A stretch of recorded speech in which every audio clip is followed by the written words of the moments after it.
श्रीलक्ष्मी श्रीमहालक्ष्मी क्षीरसागरकन्यका उत्तिष्ठ हरिसम्प्रीते भक्तानां भाग्यदायिनी।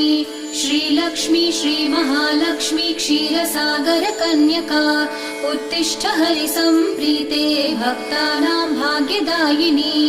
उत्तिष्ठोत्तिष्ठ श्रीलक्ष्मी विष्णुवक्षस्थलालये उत्तिष्ठ करुणापूर्णे लोकानां शुभदायिनी। उत्तिष्ठोत्तिष्ठ श्रीलक्ष्मी विष्णुवक्षस्थलालये उत्तिष्ठ करुणापूर्णे लोकानां शुभदायिनी।